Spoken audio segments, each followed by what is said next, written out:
And we're ready to go. Okay. Good evening, everyone, and welcome to the Benton City Council meeting.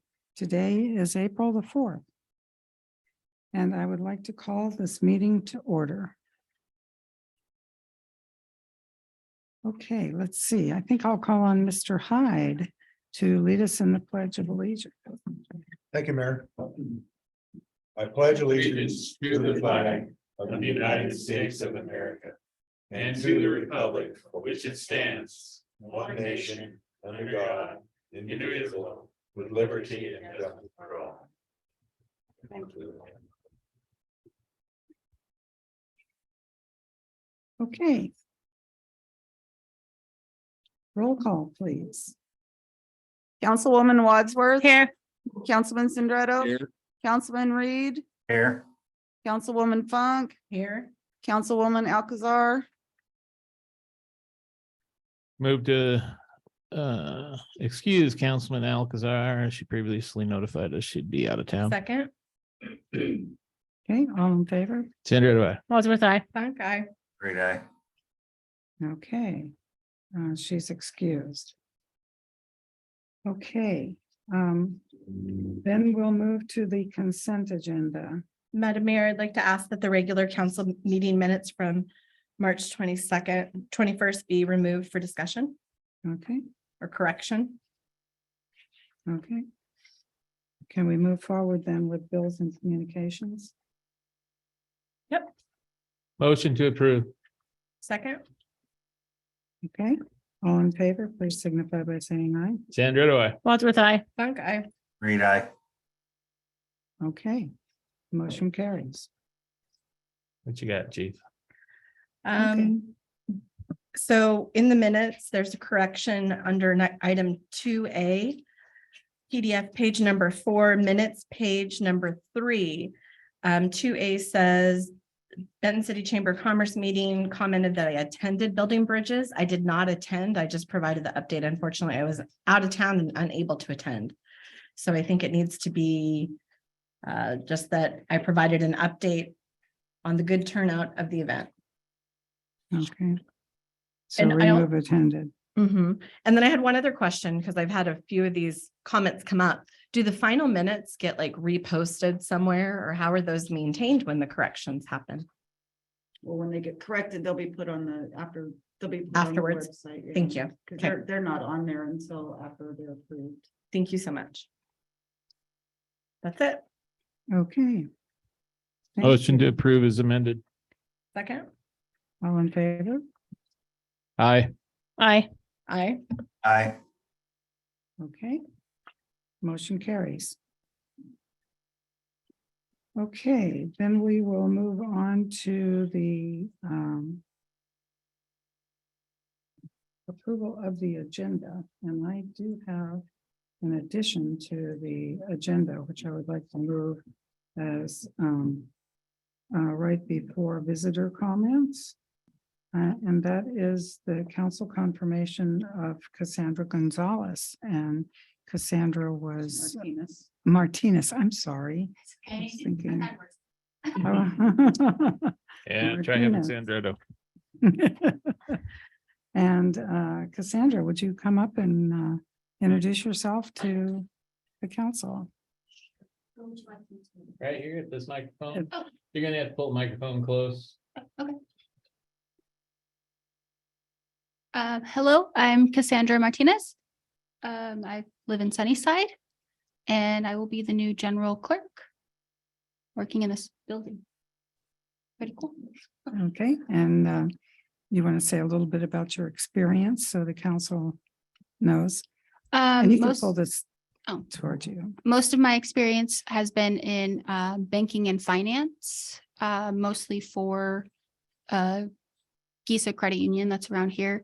I did some work for a dealership for a while, and I've done pretty much all kinds of lending you can imagine: consumer, construction, commercial, and mortgage lending.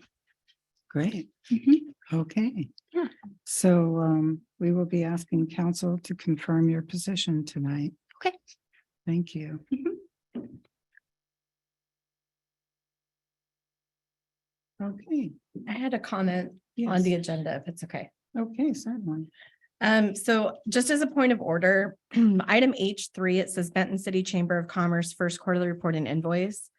It's great that we have this information in line with the contract, but typically these are just included under regular reports for an update. It's just a small minor procedural item, but I wanted to call that out, and I'm going to request that H3 be moved to G4. Okay. Please.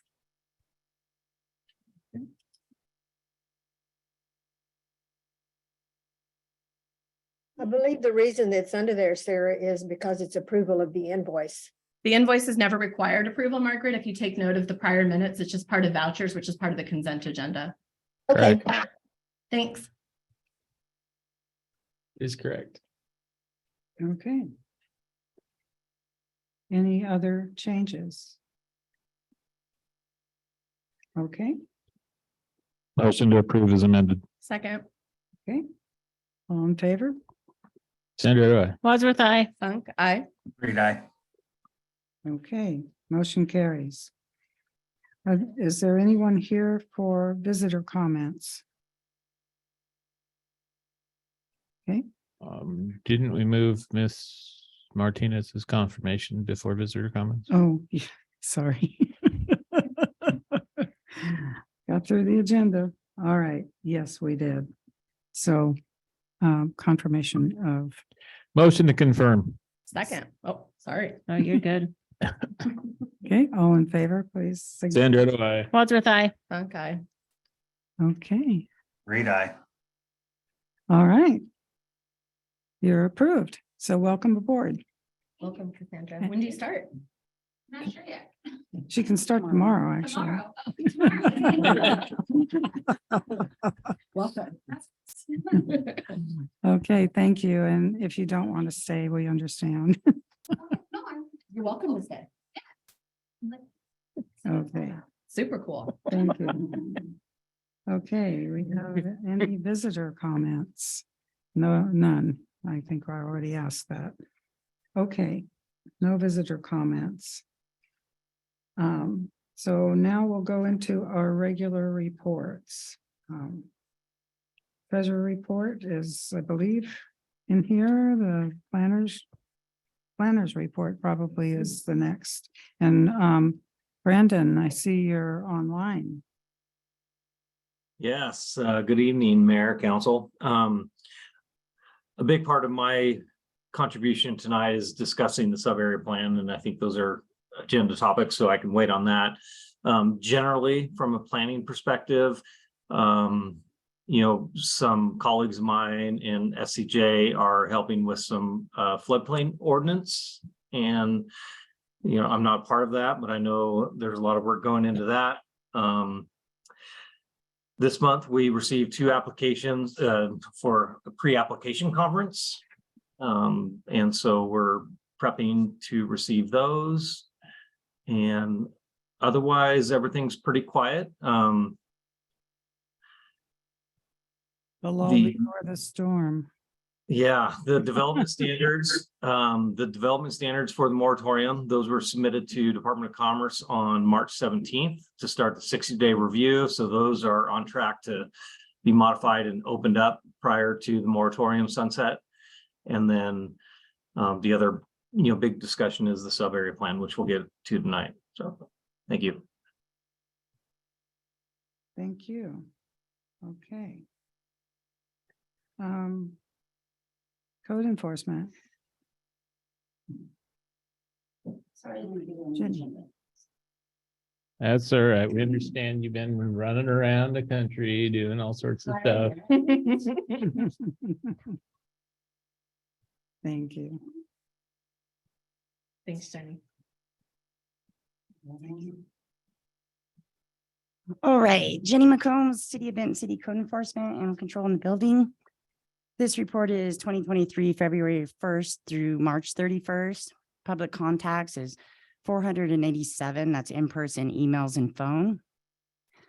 Notice to comply, warning and violations, dog control is 11, stop work orders was 4. junked vehicles 5, weeds, trash, debris 17, RV trailer boats 8, impounded animals was 12, 9 returned to owner, 2 released to a rescue, and 1 injured animal.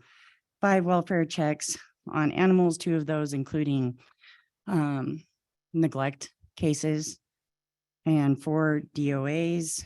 Graffiti abatement was 4. Permits issued was 18. 4 new residentials, 1 title elimination, 3 sewer line repairs, that's on personal properties, 3 HVAC replacements or installs, 5 re-roofs, 1 ADA ramp, and a solar panel install. Inspection scheduled was 86. So I did get to go to training. So it was really nice. I went to the WABO convention again, which is the Washington Association of Building Officials.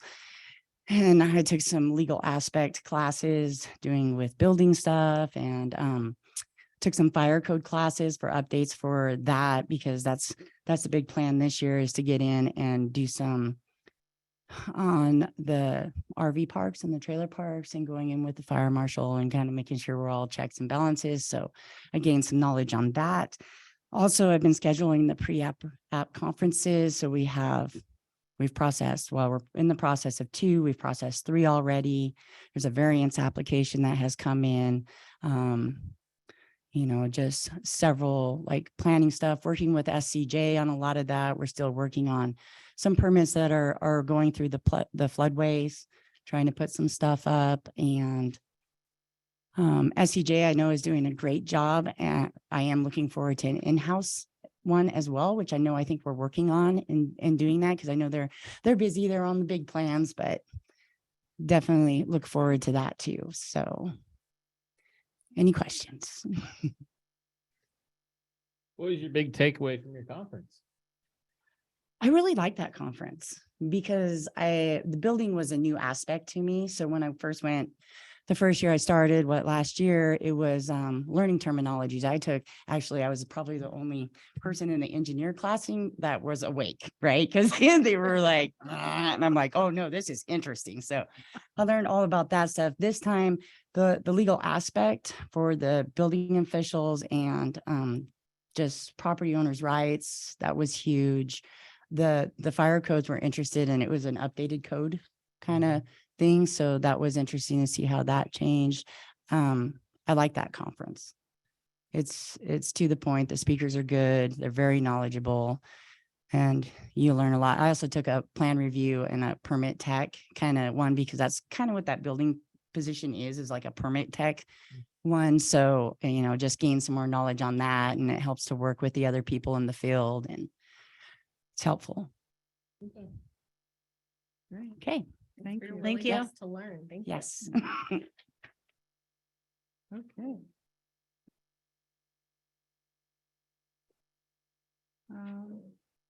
Business license report was in the packet. Liquor and cannabis was in the packet. Okay, so we'll move on to committee meeting reports. I got nothing this year or this Okay. This year. meeting. I attended the Benton County mosquito control. They are starting to call back their seasonal help and getting ready for the next, I guess, this year of mosquitoes. So stay tuned, and I'm pretty sure I'll have more information from the next meeting. Okay, good. Okay, Sarah? I didn't attend any meetings either since our last session. Okay, I did attend the BFCOG special meeting to vote on some action that needed to be done early. I also attended the chamber meeting yesterday or Monday, and that was quite interesting with the coalition of Healthy Benton City. yeah. Also, I just wanted to brief you, I did speak with Tyler Rood's assistant, and she said we're still in the running for the asbestos, although it did not come out in the paper.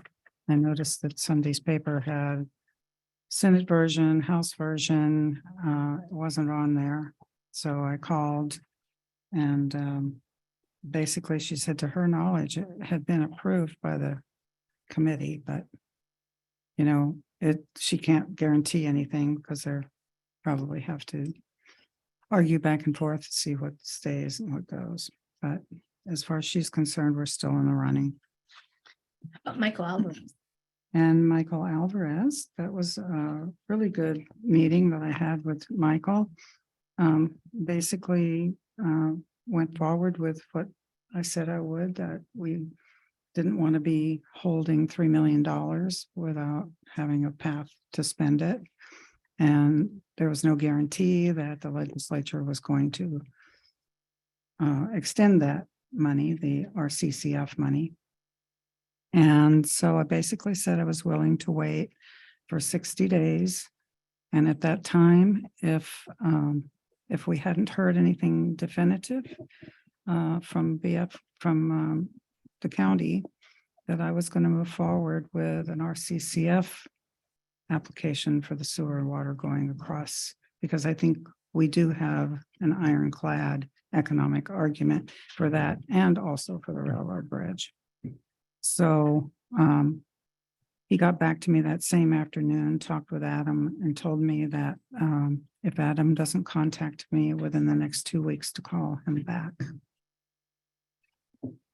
But he basically said, yeah, we're gonna get the swab.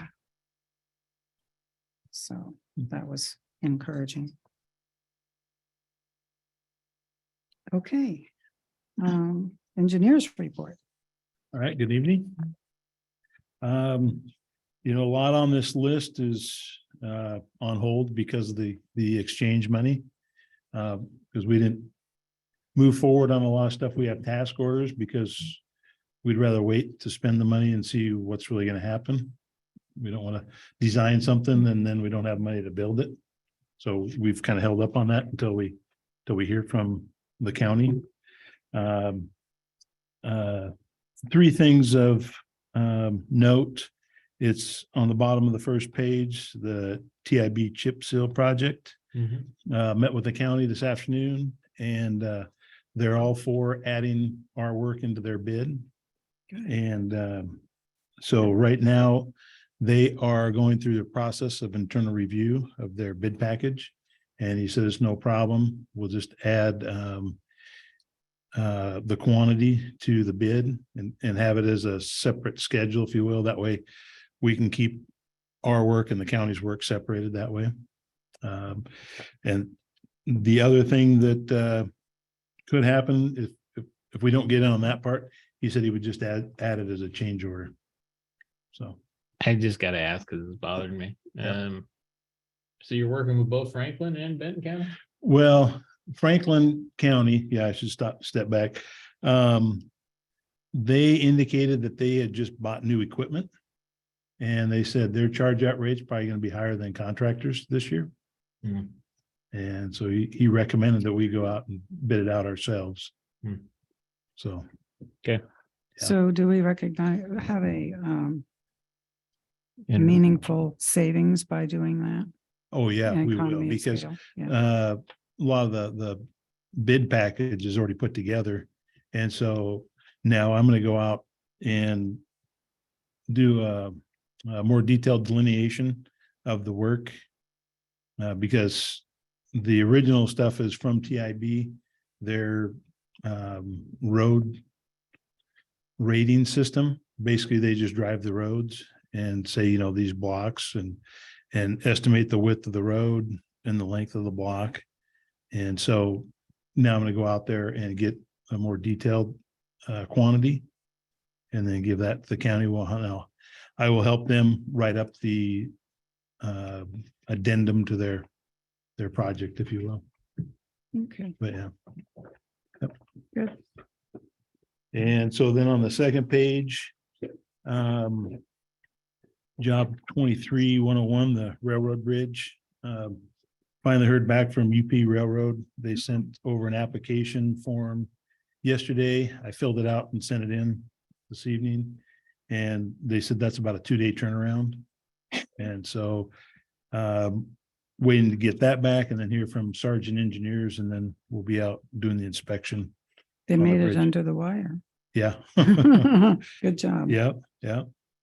And then today on the Riverfront Park, job number 23106, the topo was done today, the survey out on site, and then they're gonna send us the information probably the next couple of days. We'll go through it and ask them to go out and pick up any areas we think they missed, and then also stake out the 100-year floodplain.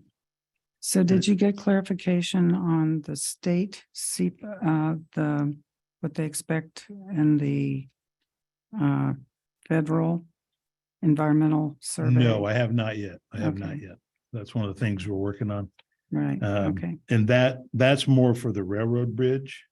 Well, I guess it ties in both of them. So, Yeah. Yeah. yeah, okay.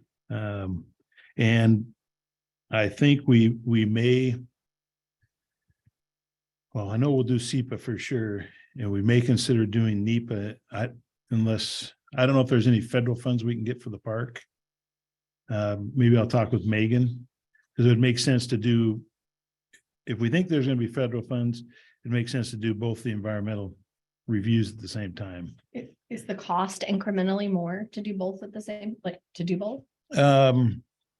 There's a little more cost with the NEPA, because you have to find a little more information than the traditional You have to SEPA. do no action scenarios and things like that and Yeah. under NEPA. Yeah, Um, so, but yeah, doing them together, I think will. Because you're getting a lot of the same information, and NEPA, you just have to go a little bit deeper and work with different agencies. And we plan on doing that regardless, because we have to, we're gonna be working with FEMA, ecology, fish and wildlife on the riverfront work. And yeah, I think we'll probably talk with Corps of Engineers, send it to them anyway, just because sometimes they have comments. I don't know, with the riverfront park, they probably won't have any say in what goes on there. But I'd rather do it than not do it. Yeah, Then they come in later and say problem, yeah. so those are the three big items I had for tonight. Okay. All right. Fantastic. And then Any if I might. questions for Alan? Yes, ma'am. I might- Thank you, Alan. Yeah, you bet. Thank you. All right, Appreciate you. thanks. You guys have a good evening. You too. Look at the smile at this guy. I know. He's got the night off. Leaving while it's light. Yeah, I see my way home tonight. Already tacked everything up, a couple pieces of paper. Appreciate done. Better not be tax on that. That's all I'm saying. Okay, then we will have the Chamber of Commerce report quarterly.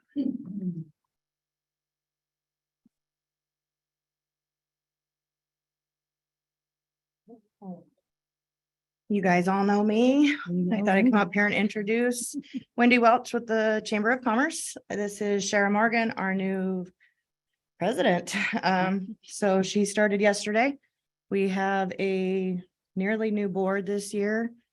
We've got Manny Ponce on as a member at large, Shara as our president, Doug Morgan as our treasurer, and David Fongza as our vice president. So we've got a whole new board to start over this year with me. So this should be interesting. So I thought I'd come up here with some moral support for her, and I'm gonna let her try and take over this report and see if you guys have any questions. And she's here to answer, and I'm here to help her. All right.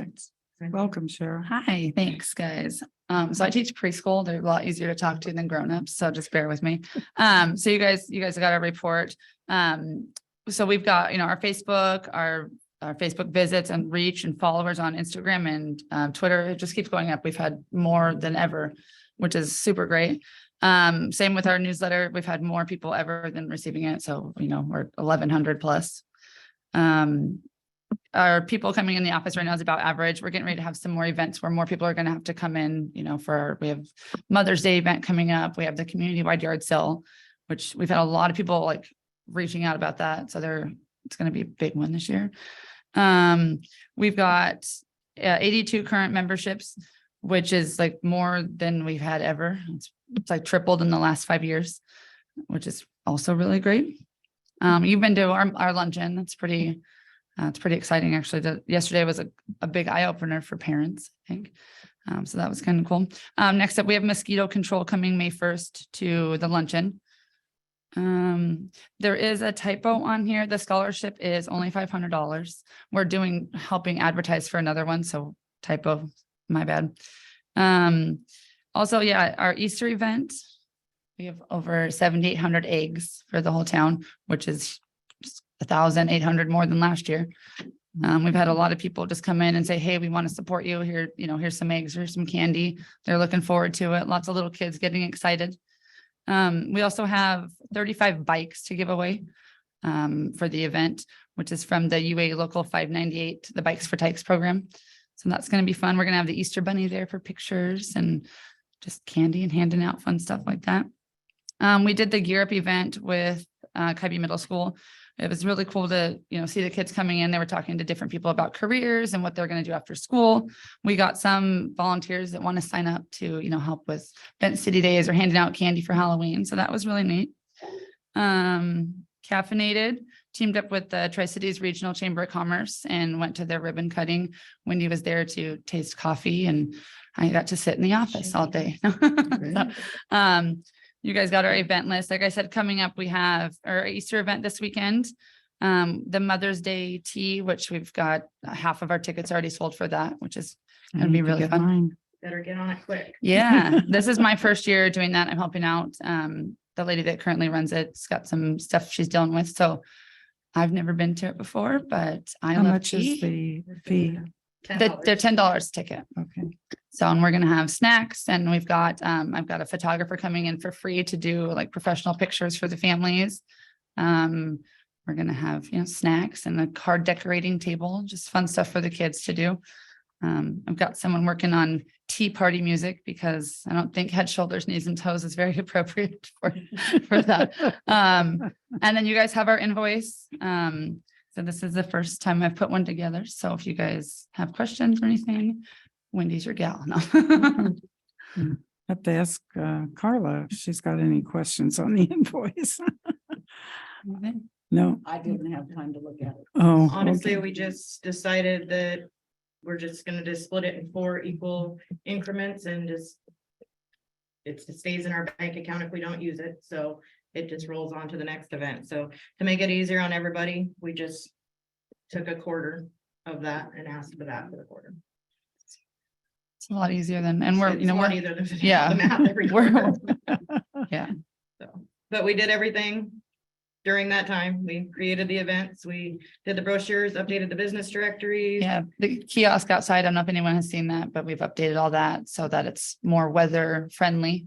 Got lots of people coming by and taking flyers out. We've got English and Spanish flyers out there for everyone. For every So, event. yeah. We've transcribed everything to English and Spanish, even our Right. brochures. Great. Yeah, our online, if you guys been to the new website, the Chamber of Commerce, Wendy has worked hours and hours updating that member directory. It's beautiful. It's got, you click the links, it takes you to their social media, their, private pages, anything like that. So it's definitely hard work. Yeah, great. Thank you so much. Yeah. And if you're here when we go on break for executive session, I'll give you my $10. Okay. I'll get you an invoice now. Maybe one late breaking thing we're starting to work on, we would just be, I would say, community stuff is you might be familiar with the map at Kybe and across from Conoco that's been in place maybe since the early 2000s. Yeah. So we're kind of taking to undertake separate but in partnership with the chamber to get that updated. Oh, that's So good. it looks a little bit more readable for both visitors and people that live in our community. Fantastic. Yeah. Sounds good. Okay. Well, any questions? Nope, thank you. Thanks. You guys made it so easy. Thank you. All right, thank you. Okay, now I'm going to close the council meeting. Meeting is adjourned. And I will open the public hearing. Is there anyone here that wishes to speak on the public hearing? Is there anyone online who would like to speak on the public hearing? Excuse me, Mayor Lehman, could you please announce what the public hearing is? Sorry. This is a franchise for the agreement with Lightspeed Networks Incorporated, which I understand is some sort of a internet. I don't know what they are specifically. I believe it's an internet. That's what they service. are. And this is just a renewal of the franchise. Oh, it's a renewal. Okay. All right. Do we tell them everything has to go in the ground? I have no idea. It's in your packet, so I do not know. It's whatever they've been doing, I suppose, if it's a renewal. This did not have much in the way of changes from the prior year. If there are things that we, Okay. Well, that's why I mentioned that, okay. because most of these franchise agreements are running, what, 5, 10 years? This one's 10 years. Yeah, and when we renewed with our public utility districts, one of our stipulations was no more above ground lines. And that's the same thing I think we need to have with even this optical cable. It's an eyesore, it's a hazard when people are moving large, oversized things through and around town. They can catch them and things like that. Not to interrupt your public hearing, but I think that's one of those things that we're gonna need to look at before we authorize this franchise. Okay, so. We will check with them. I don't think this is on for an approval. This is just on for Public Public Public hearing. I hearing. And understand that. we can check with them and get back to you to make sure that we can answer that question. But I'm just trying to This get is it out ahead of optical time. fiber, so I think it would probably be underground. You don't think so? Runs on the power poles all the way through town, runs down this Della, comes behind my house. Then it goes in the ground before it goes into the industrial park. Okay, we will contact them and get something back for Yeah. you for the next meeting. Okay. I will ask one last time. Is there anyone here who would like to say something on the public hearing for the franchise agreement with Lightspeed Networks? Okay, hearing none, I'm going to close the public hearing. And I'm reopening the council meeting. Council meeting is open.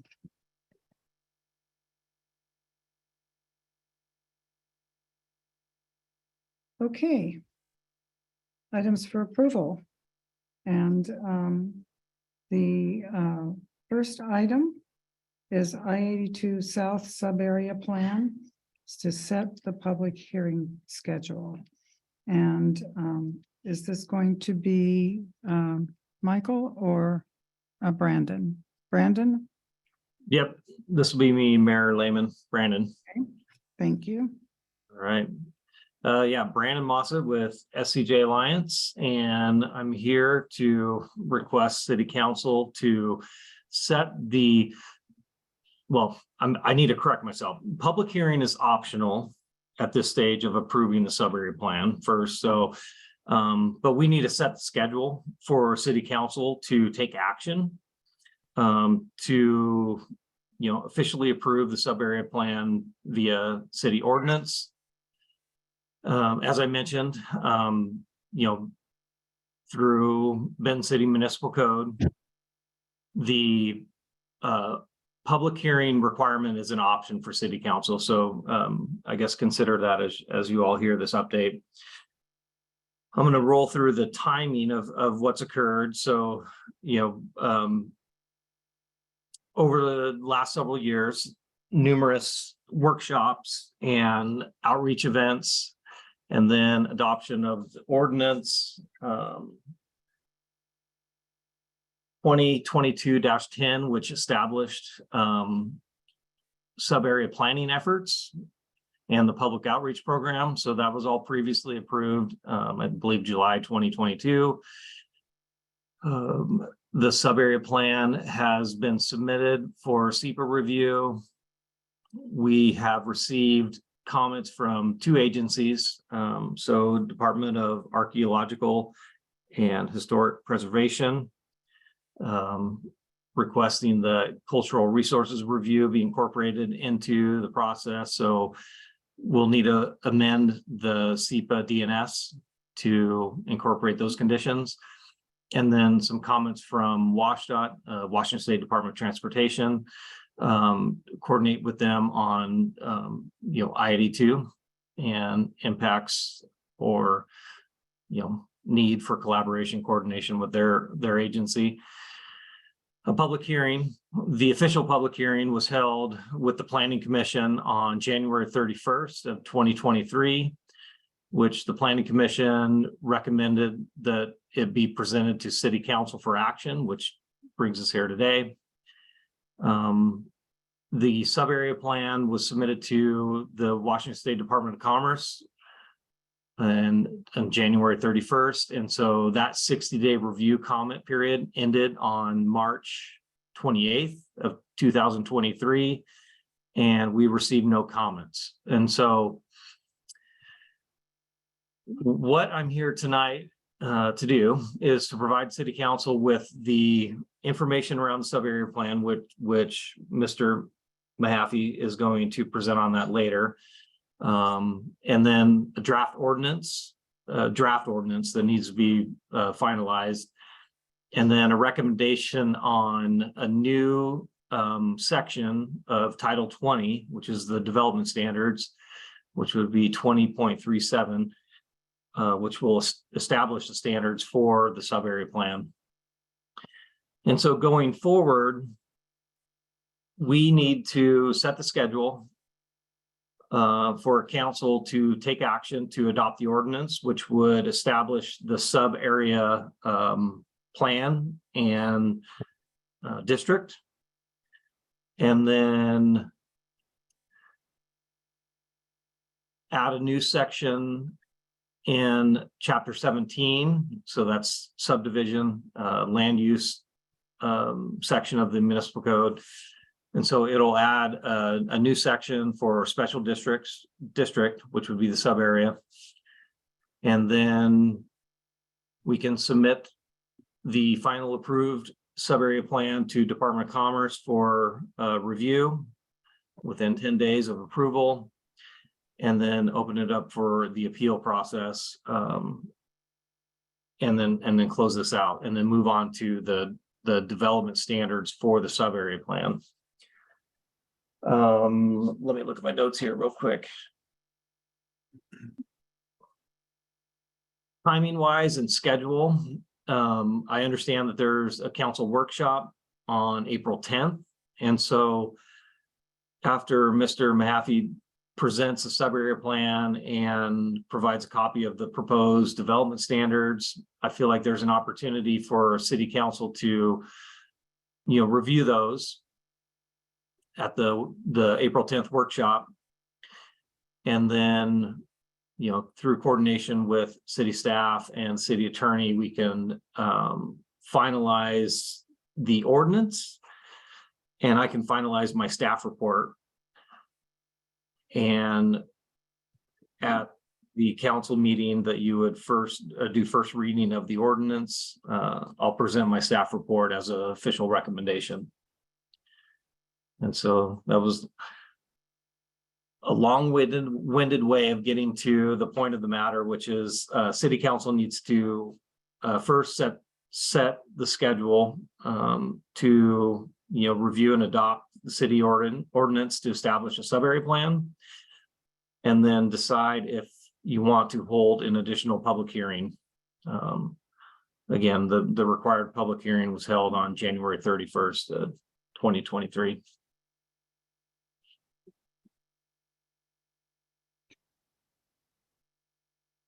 Let's review it on the 10th. we'll set a public hearing and approval for the resolution on the next regularly scheduled stated meeting. And we'll go from there. If that's okay with you. I'd like to ask, I think that sounds great, and I'd like to ask that the planning commission be invited to the workshop on the tenth to participate. Just as we have a whole bunch of new information that they haven't seen. Maybe they'll just see it because it's noticed to the public. No, I don't don't need to be know. there. Well, so I don't know where they can cross the line, okay, right? thank you. So if we're going to vote, this could be a quasi judicial piece, Oh, and we can't intermix that information with their knowledge versus what we read. okay. So then let me ask this question. If we do the workshop on April 10th and the public hearing is optional, do we want to do a public hearing or we don't want to do a public hearing? Because you said yes. I think think, so? I think we do a public hearing, when just like we did tonight, if somebody wants to say something. Perfect. Before we approve that ordinance, we do that. Great. And that way gives us time to review the ordinance, whatever they're gonna put forward. It also gives us time to discuss it on Monday night. And then we have 2 readings, I believe, that have to be done on that. Is that correct, Brandon? Yeah, great First, points second. too. Yeah, and maybe I might add a couple more details. So Councilman Sandrato, I think you're totally correct. And we have a planning commission scheduled on April 20th. And so in my mind, on schedule and sequence, I would support attending the workshop with city council to really review the development standards on April 10th. I can provide an update to the planning commission at the April 20th meeting of, current copies or suggestions of, what's proposed, what's amended. And then to Mayor Lehman's point, I do believe you need 2 readings of the ordinance. And so, if this is permissible, I'd have to verify the city attorney. But April 18th is your next city council meeting, and it might be wise to set the public hearing and the first reading April 18th. And then your next council meeting is May 2nd. And so that could be the second reading, final adoption of the ordinance. And it still puts you 2 weeks in advance of the moratorium sunset. Sounds great. All right. May Thank I you. ask, were we, and Brandon, this is maybe a question for you, but are we talking about having the planning commission taking any action or just being aware of it? We're No, talking the- about different things. He's The plan- talking about the Development standards development standards. versus the sub area plan. Yeah, So- Make that quick and easy. It's a different duck. So. Yep. Councilman Sandrato's right. So planning commission took action on January 31st, making the recommendation to bring it before city council for approval. And so, this has been a big topic in the community. And so I feel like any additional outreach to the community is to our advantage, and then also awareness for the planning commission. And so I think April 10th, if they wanted to join and observe, then great. But there's no more action through the planning commission. And so this would be adopting the sub area plan, which is a big comprehensive plan. So it happens over the next several years. So that's what council will take action to establish. To Mr. Sandrato's point, the development standards will be down the road as those are, fine-tuned and dialed in. In the interim, the Benton City development standards for the underlying zoning districts will be applicable to the sub-area plan until those are finalized.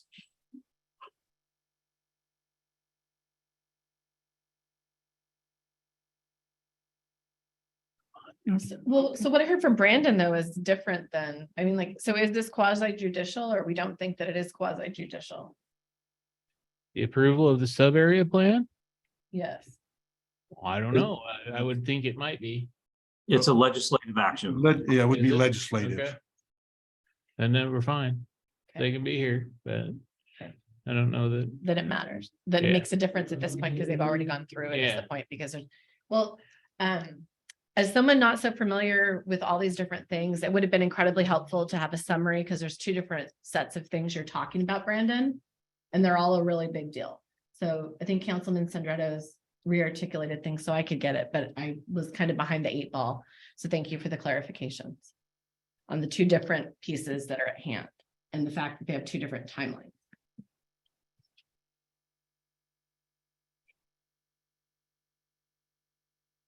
So April 10th it is. Okay, sounds great. Is there additional information that's going to be available for the April 10th workshop that isn't available to us tonight? I think it sounds like Brandon's gonna provide us something based on what he was saying. He wants to go into detail on the items that he mentioned. Will it be made available on the city website for advanced reading by council, Brandon? So what you all are receiving tonight from Mr. Mahaffey is what you need to review prior to the April 10th meeting. And that's the venue where you can have comments if you have concerns, questions, like anything. And then that would prep you for the first reading of the ordinance, I would assume would be April 18th. Okay. So that's where we're at. You should have a draft ordinance that's not finalized. You should have a proposed title 20.37 of development standards.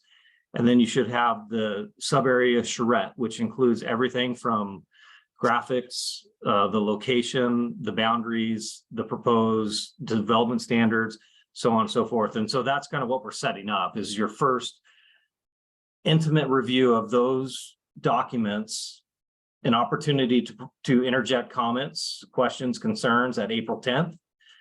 And then we can roll into the adoption approval, April 18th and May 2nd. And Brandon, if I may, this is Michael Mahaffey. Greetings, Mayor and Council. I'm going to run through those and try to explain a little bit more clearly what the pieces of that are. I realize that there are a lot of pieces here and a lot of moving parts, and I apologize to the council because that's the case, but we'll try to walk you through it and make it clearer what exactly is involved here. Thank you. Okay. Any other questions? We'll move on to our next item. Okay, hearing none, we'll move on to Wade Oscarson and his request for a sensor net controller system. This is the oxygen controller and probe for the wastewater aeration basin. The current one doesn't work and it's an obsolete unit, so I can't get parts for it. And this runs the blowers for the aeration basin. So currently I have to run everything manually. Okay. And that's the gist of it. It's on PDF page 167. $5,000. Is that what we're looking at total? This one actually also has additional input, so I can add other parameters to it in the future, which would be helpful. Yeah. I don't have a problem with that. This side. Yeah, I motion to approve the purchase of YSI 284 IQ sensor net controller system and parts from Whitney Equipment Company in the amount of $5,651.54, which includes sales tax. Second. Okay. All in favor? Sandra, Wadsworth, aye. welcome, Wade. Thanks so much, Wade. Thank you, Wade. Okay, motion carries.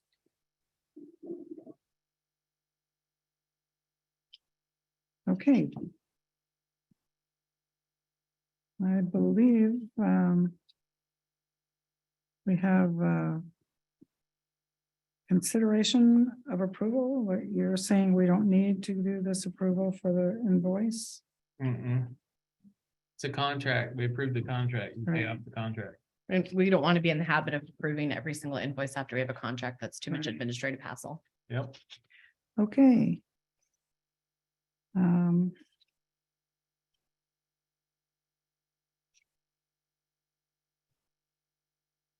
Okay, so then we will move to items for discussion.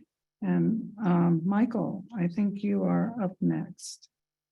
Thank you, Mayor and council members. Again, let me just see if it's possible for me to share my screen. If I do, would you all be able to see it? Would that work? I think Mhm. so. Let me give it a try here. Oh, it says host disabled participant screen sharing. Whoever is able to Can you, Give him a second. give permission there, we'll give work it on a it for a try. minute here. or we could ask Margaret to You had to click just on run him. the PDF. Give it a try here. All right. Make co-host or something. 3 dots up in the corner. Okay.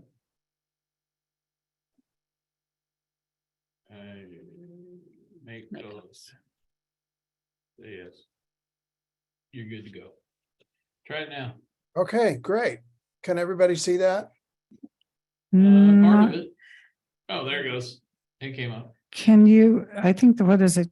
You need to change it to How does slideshow. that look? or Can s- everybody see that? Okay, there, that's good. Great, okay. So as I was saying, there are a number of moving parts here. And as Brandon was explaining, we essentially have the sub-area plan, which is the plan that actually sets what's going to happen in this area and the vision that we had, the public involvement, we had public meetings, a public survey, a lot of input, and a clear plan that came out of that.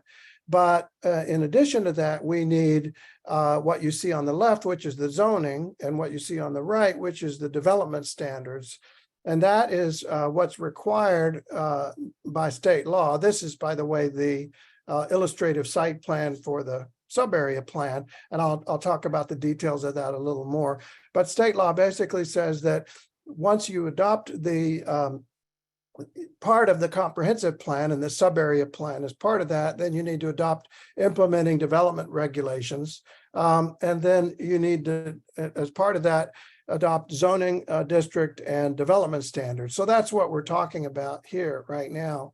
And our general approach on that is to say, this is a unique district. It's a great opportunity for the city. There are a lot of real strategic benefits for the city to have this gateway development that's not only going to have an economic generation on its own, but bring in, you hope, business into the city and you know, activity in the city and so on. And so we want to have design guidelines that are flexible enough that any of the different uses are not interfering with each other and causing problems. Basically one zone that is a mixed use zone with flexible design guidelines. And then the design standards that say, well, you need to do this kind of a lot and this kind of a building and so on. Those are derived from the community survey data, the preference survey, and the sub-area plan as it emerged from the public process and the charrette, as we call it, that was later approved by the Planning Commission for sending to you, the council, for final enactment. So that has already been done. And now we're at the point of developing the implementation documents. So there's a draft ordinance that you will have before you. You have a draft of it right now to review, and that will actually enact the design standards and the amendment to Title 20, which is the new mixed-use zone for this site. And then there's an additional smaller piece, which is an amendment to Title 17, and that's just in the subdivision section that says this is a separate area with somewhat different subdivision provisions. So those are the 4 pieces of it that you have before you in your review package right now. I won't spend a lot of time on all of these, but the draft ordinance, you'll see it's very similar to other ordinances where it sets out what the law requires and why this is necessary and you know, what are the sort of the whereases that require this action and so on. And then it drills down into, you know, how the implementing development regulations are going to be created by this ordinance. And the ordinance, the development regulations really grow directly out of the public involvement that we had and the stakeholder survey which, you know, it would be good to have another hearing, but not necessary, as Brandon said, because we did get a lot of data. Actually, we had 143 people who were involved in the sub-area planning process, 111 residents, 38 work in the city, 22 active volunteers, 12 on a local board, 19 in Red Mountain, and 6 who work in Red Mountain. So a lot of data. That's an appendix, by the way, to the design standards that shows all the community surveys. There were written responses that people made, quite a lot, and we took that very seriously. A lot of data, as you can see in the spreadsheet here. A number of key conclusions. Benton City should grow commercial areas. That's one of the parts of this. Of course, commercial and light industrial design and aesthetics are very important. We heard that clearly. Employment opportunities are important. Parks, livability, you know, a livable lifestyle and so on, and some of the other factors that are part of this community and part of the plan. And then we also had a visual preference survey. Some of you were involved in that, I know, where we had 12 different pairs of images of different kinds of development and asked people to evaluate those. And that went into our not only the planning, but also the design standards, different forms of different patterns of street networks and other elements to building positions and character and all those sorts of things. We got some very good data on that. And then we were able to compile those and see where the clear preferences were, where there were maybe not so clear preferences, it was more ambiguous, and maybe we should allow both options and so on. So that's what is included in the design standards draft. And I'll run through this fairly quickly. And again, you have time, I think, to review that before it comes before you again.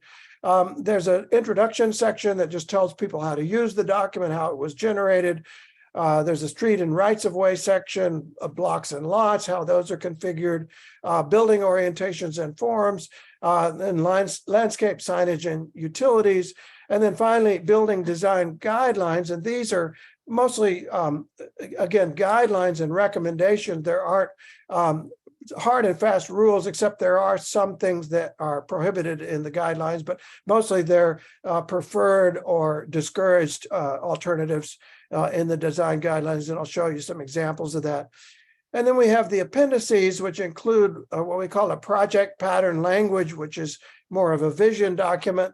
And we've done that on a number of other projects. For example, the Vista Field project for the Port of Kennewick, West Richland, we're doing that. It's been a very successful technique for a number of other projects around the country and internationally. And then vision documents that are images and character documents that we generated in the charrette. Then a section on the economics of orienting garages, because that was an issue that was kind of close in the evaluations, whether to put garages in the front or actually have alleys. And I want to talk about that a little more later. And then finally, the complete survey data is included. So going through briefly here, the introduction, then the streets and rights of way patterns. Again, an applicant who comes before you with a proposal, which might be from an RFP or from, you know, the DNR might bring an applicant to you. They don't have to follow this plan exactly, but they need to respond to the ideas behind this plan and essentially the configuration, the logic of this plan, and explain why, if indeed they're departing from it. So there are street patterns, street configurations. There's different kinds of, you know, sections of streets that are generated here from the main street. You see as it changes, and there's a median in it. Then the local streets. These other streets, if there are alleys, they have their own little section there. And then, of course, the part of Jacobs Road and Field Road that are adjoining the project and go through the project in a couple of places that are included. Then there's a section on blocks, lots, and setbacks that gives you minimum and maximum dimensions, sizes of lots, setbacks and frontages, And that goes through the different kinds of buildings, single family, detached, on garages with garages in the front. Again, if they do want garages in the back, if the builders want to do that, we have that covered as well. Row houses, live works, if people wanted to do those, where you have your business in your home. Coming out of COVID, that seems to be a popular new mode of work. People want to have their home-based business or their work from home office. Multifamily residential, mixed-use commercial or commercial buildings of various kinds, and then the light industrial, which is an important component here. And then examples of how those building orientations and forms work, some precedents that show the configurations and so on, multifamily. And then the light industrial. This is a nice example from down in Sebastopol, California, that shows that the light industrial can be very compatible with residential and commercial. It can be a place where people go to the, the brewery or the distillery or the whatever it may be. And actually, there's a retail component of that or whatever. Then a section on landscape, signage, and utilities that covers some of the sort of basics there. Then the next section is, as I mentioned, the building design guidelines that begins to set the standard, the quality. And this, again, reflects the emphasis that the citizens made on aesthetics. The design aesthetics are very important to people. And so what we did is we said, here are some preferred alternatives for the visual characters, some discouraged alternatives, and then in some cases there are prohibited alternatives that we say, just don't do that. Now, having said that, they could still come to you and say, well, we still want to do this, even though it's listed as prohibited. And that just means they have to explain to you why they want to do that and why it's necessary. Maybe the market only allows that or the costs only allow that, but they have to explain that to you before they get that approved, that prohibited example. So we have different versions of, building character, overall volumes, door and window placements, penetrations, roof structures, gutters and downspouts, all the kinds of details that make or break the detailing of a good quality building, the siding, porches, decks and balconies, even the color, landscape, fences and hedges and so on. So that's the final section of the design standards. And then the appendices include, as I mentioned, the project pattern language. And this is a vision document that tells applicants, builders, developers, designers, architects, what is the vision that the sub-area planning process produced? This idea that this is a hill town on the hill, that it's in the wine country, that it has an opportunity to take advantage of that situation and create a character that exploits that it has lots of hike and bike trails, that there's welcoming gateways and so on. All these kinds of aspirational things that they're not hard and fast rules, but they communicate the vision that people want to achieve, that is part of the goals and part of the things that certainly an applicant who comes to you with responding to a request for proposal might want to address some of these issues and say why they are going to be a good applicant, a good developer for this site, multiple developers. Then there's the vision documents. As I said, these are straight out of the Charette report. Some of the aesthetic characteristics, the colors, the materials, the forms, that again are not hard and fast rules. They're just more of the part of the vision. Some of the ideas for the buildings that they could cluster around open space and be quite livable and appealing, desirable places. Stepping down the hillside and so on, clustering around public spaces. Perhaps there's a nice, we would like to see a great hotel up at the top. We've made a special spot for that. Then again, the light industrial that has a very nice, appealing characteristic that's not a bad neighbor, a very good neighbor, in fact. Precedent imagery, again, this idea that this is a hill town in the wine country, We don't want this to be put quotes on it and be a wine village in some sort of imitation of, say, Tuscany. But there is a feeling that we want to suggest that is very much that kind of hill town in the wine country feeling. So we have some vision imagery about that. And then also some other precedents where they've done some very nice developments, very economically successful, by the way, that have this kind of character of the very appealing, traditional, small town character. We heard that from the residents. They want the small town feeling, the traditional architecture and so on, and the very appealing, lots of public space.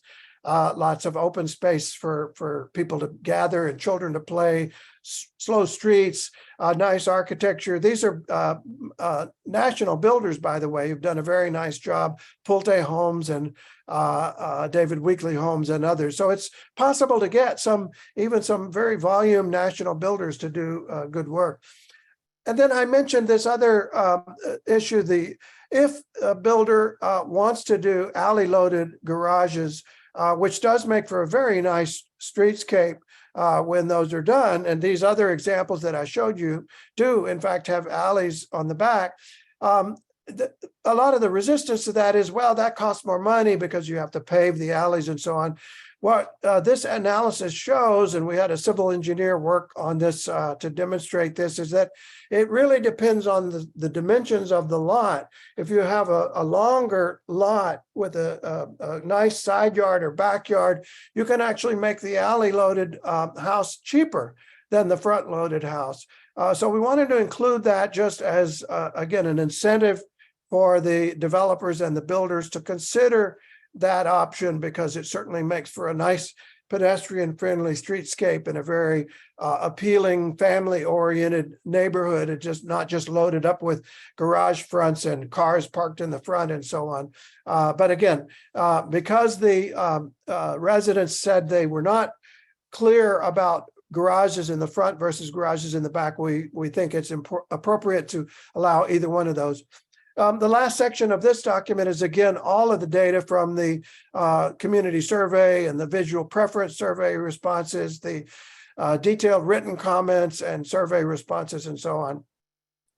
Then two more documents to finish up the presentation here. The third is the zoning document, which is, as Brandon was mentioning, the Title 20.37, which is a new mixed use zone. And the philosophy here again is that we want the builders and developers to achieve the public goals, but we also want them to be able to do it in a market-facing way that is economically feasible, which means that we don't want to be too overly prescriptive. We don't want to have this zone here and that zone there, and you've got to do exactly this size a lot here and exactly that size a lot there. We've done that in the past. In fact, that's the older model of zoning. But the problem is that it isn't really optimum in terms of achieving what the market will let you do. If you allow for more flexibility, but you make it clear what the goals are, more of a performance standard rather than a prescriptive standard, then you're more likely, we've found and others have found, there's good research on this, you're more likely to actually achieve the goals that you want as a public interest, as a public body. So that's the approach that we've taken with this mixed use district. And again, the zoning standards are what allow you to make sure that there aren't conflicts between the different zones, so that if you have light industrial right next to residential, you have the design standards that tell you how to handle that and how to avoid having a problem. This diagram on the right is what we call a regulating plan, and it shows you the different uses which are indicated in the colors there. The red is the commercial, the dark brown is the multifamily residential, the yellow or orange yellow is the single family residential, and the gray is the light industrial. Then the green that you see to the lower right is the open space area that is actually unbuildable because that's the steepest part of the site. So that is going to remain as open area. So that is, I sent a breakdown earlier of the percentages of areas out of the entire 223 acres. And I think it's, they're roughly 10% commercial, 10% light industrial. I believe it's 15% multifamily and 25% single family, and then the rest is open space or outside of the immediate area there, but still in the overall 223 acres.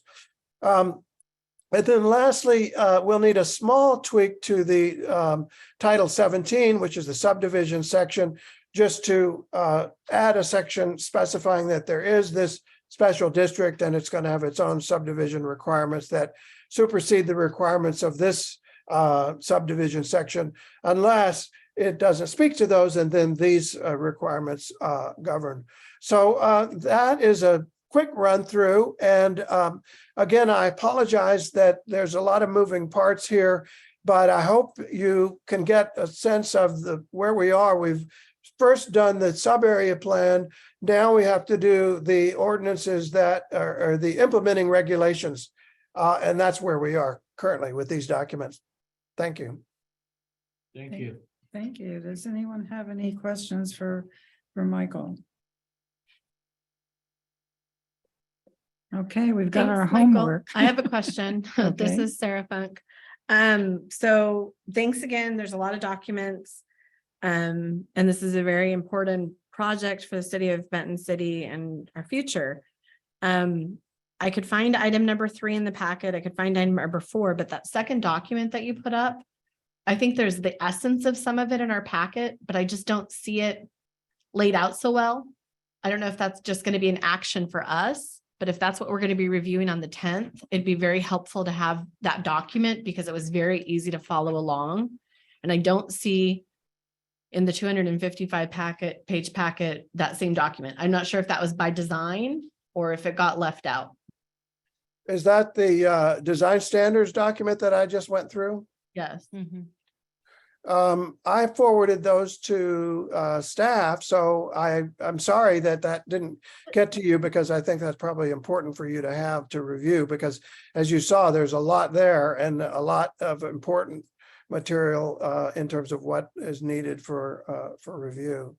It's way more helpful to have you take us through it first, Mr. Well, that's Mahaffey, good. I too. mean, yeah, of course. But it'd be really important, I think, to double check. I see the ordinance, but the draft design standards document that Michael presented, which seems to be condensed, but also go through very beautifully the things that are important to talk about, even if it's a second phase, does not seem to have made it into our packet. So that would be, Margaret, can you take an action since you put the packet together, to go ahead and get that emailed out to council, please? Brandon, there's no reason they shouldn't have that now, right? Yeah, we can send it out to you now. And we need to make it available to the public too.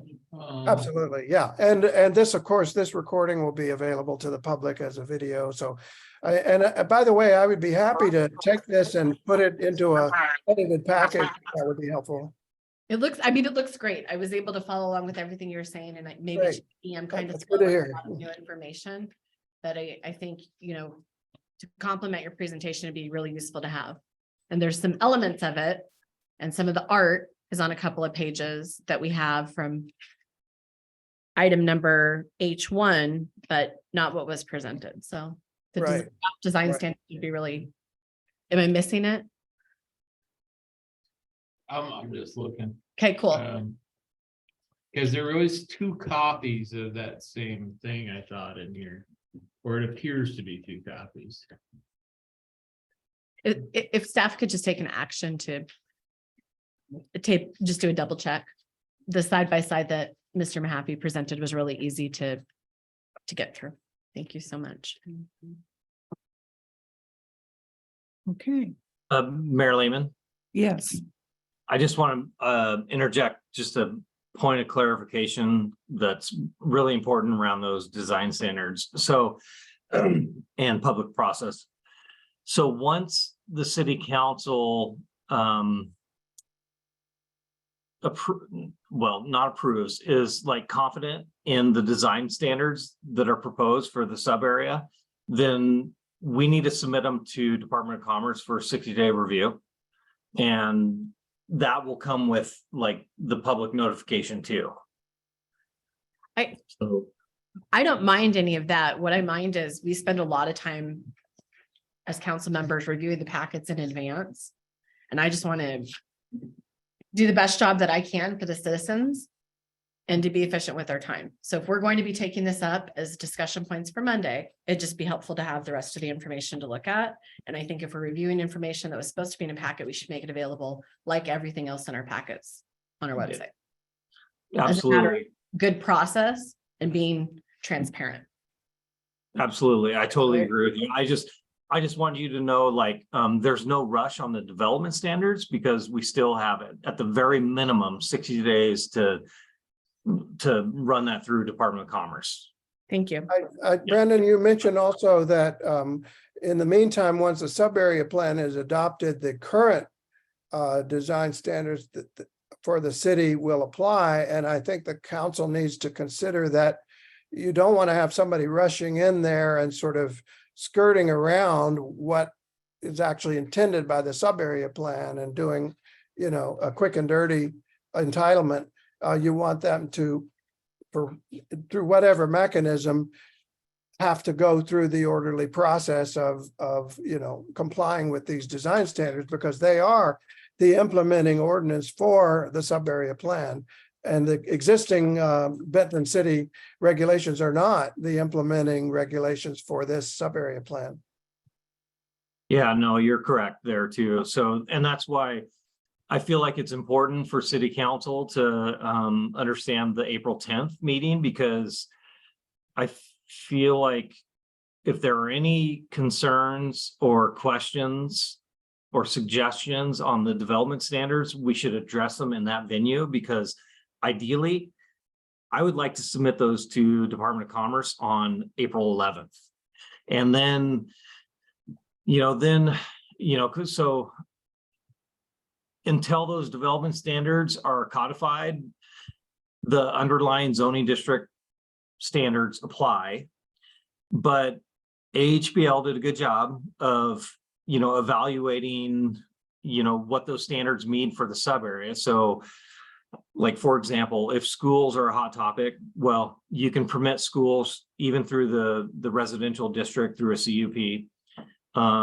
They set up the sub area plan to have the entire property be a park overlay district. So it's not restricted on a logistical boundary for where you can put parks. It's an overlay. And so I feel like those are some of the safeguards that are put in place. And the window's short. If we can get the development standards to Commerce quickly, and then the time frame where, let's be honest here, the moratorium ends on May 17th. And so there's a gap of like 4 weeks that, if somebody pulled the trigger on some development a development proposal, we would review it against current, municipal code. And so that's the time frame. The April 10th workshop is really important, where we can get substantive feedback from council of what they're comfortable with, and then submit it to Commerce for review. The other thing that's important is establishing a sub-area plan. Typically comprehensive plans are bound by a one-time amendment to your comp plan annually. And for Benton City, that's in June, between June 1 and June 30th. And so sub-area plans are a little different, where you can establish the sub-area, which is what we're doing, and which is why we want to set the public hearing and the adoption. And then the development standards can be incorporated at any time throughout the year for a sub-area plan. So anyways, So the other thing, just to add to that, Brandon, is, DNR is, of course, the landowner here, and I think it would be good to have good communications with them in in terms of who they might be working with, or whether they're gonna do an RFP, or however, however they intend to see the orderly development of this site. And you would like to ask them and impress upon them the importance of having any applicant come along and follow the development standards, which are consistent with the sub-area plan, unlike the current requirements of the city, because they're not, obviously not intended for this kind of site, for this mixed use development and all the things that we're doing with.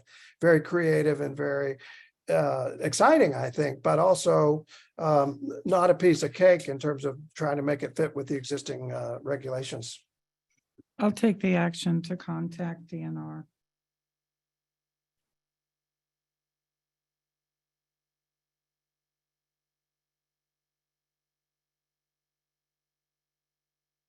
Thank you. Thank you. Okay, we have one other item for discussion, which is traffic control or speed bumps on 7th Street. Gentleman came in last week or so and is talking about how bad the speeding still is on 7th. So I guess I'd like to open the floor to those who have some comments about it or have witnessed it, and I guess what we should do from a city perspective is get those counters out. Do we have the same challenge, Mayor Lehman, on 7th as we do on the Main Street, since it's not 225? Well, no, there's nothing to deal with the state on it. We can slap whatever speed control device we want in whenever we want it in. And I live on 13th. It's a raceway. We know these guys they don't care. So at this point, I'm okay with just putting a task order together for Allen, and let's slap one up at Botaka, we'll slap one in front of the trailer park, and then right there at the crosswalk, we need to, or the bike path, we need to probably put a bigger one in there. The raised ones that come up to the curb that really slow people down, like we were talking about in front of the parks. I'm in favor of that. I think the speeding is definitely out of control on that road. It's gonna be a cost. Farther closer to the bottom of the hill than the trailer park though, because when they come down that hill, Are you listening to what I just said? You Big said- one at the bike path. Okay. So you're gonna have them hit a huge one there that they're gonna have to slow down really hard for, or they're gonna damage their car. We've been talking about like the level of the curves even. I love it. And turn it into essentially a crosswalk speed bump so that people don't have like issues with the wheelchairs or whatever. It's just flat across there. And it's gonna be a slow up and a slow down. It's big approach, big slow down. Will that hurt the plows? Well, the plows are gonna have issue with it, Yeah. unless we make the Slope. slope decent enough. We'll have to discuss it with Al and see what he can do with that. And see what other cities, because other cities have Those these big ones. the bumps in their town, and I know they get snow and they're able to navigate those waters. So I think it's something definitely we need to look at, because I know it's definitely a raceway over there. Well, 7th, 13th. I know, I'm very aware of it. My cul-de-sac is a raceway. Well, I think it happens everywhere. The problem really. And I hate to say this, but the problem really isn't the fact that people are speeding, it's the fact that we don't have anybody really enforcing traffic. I totally agree. You need somebody who's out there, that's their goal was. And actually giving tickets so Yeah. people know that tickets are being written, and What would be interesting is we could contact State Patrol. They like writing tickets. And they can write up to, I think, 5 or 10% of their tickets off of main highways. That'd be fun. So might be an option. I know the county sheriffs were pretty active on Sunday writing tickets. we saw, we Good. saw, we weren't Good. party to that, but we saw.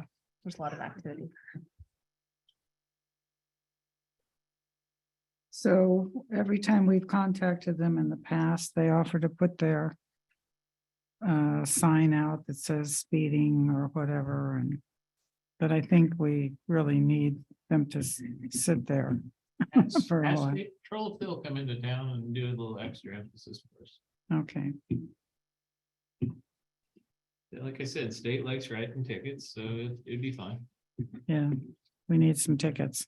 County won't get any bad press over it, and I think we looked into it one time several years ago of having the ticket cameras. But there was no way the city could Enforce it. do that. afford it. Yeah. Yeah, I would just. I don't know if you could convince even the county and all of them to do some sort of traffic emphasis. They used to do those with some state funds. And see if you can get them to come in and do that. And just take a weekend and.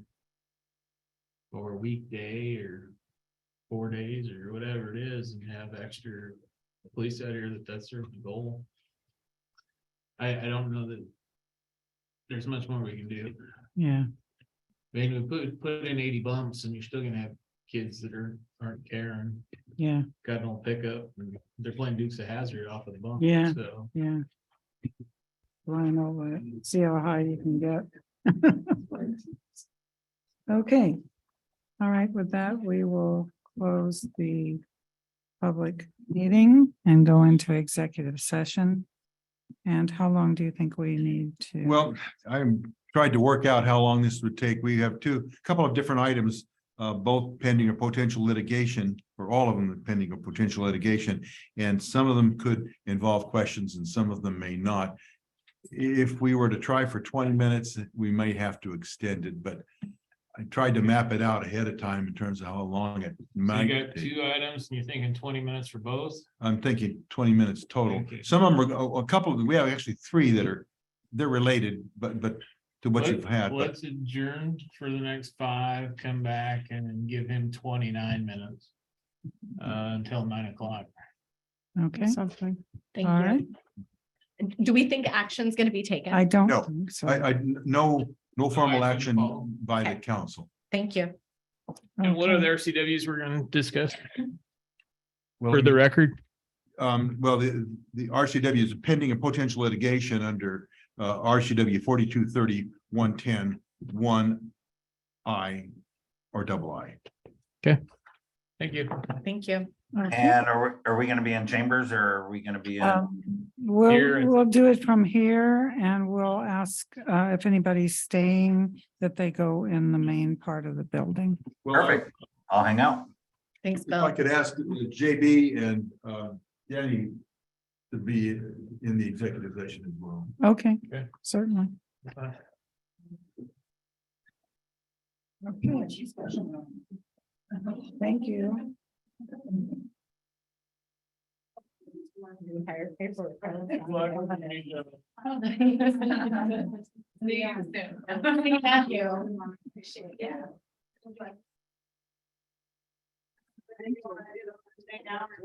Oh, yes. Thank you. As soon as you can. Yeah, I think I've got, let me just make sure I've got. 10 and 7. I know I got 1 more. You attended that, you attended that meeting, didn't you? Which one? The presentation that they did? You were here for that, weren't you? For IEDC? Yeah. Are we still, can we pause the recording? Yeah.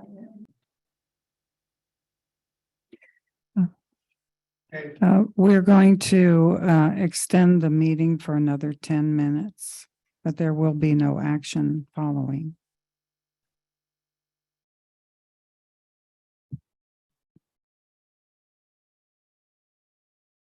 I'm calling the Benton City Council meeting back in order, and I'll accept a motion to adjourn. Motion to adjourn. Second. All in favor? Aye. Aye. Aye. Aye. A motion carries. Good night.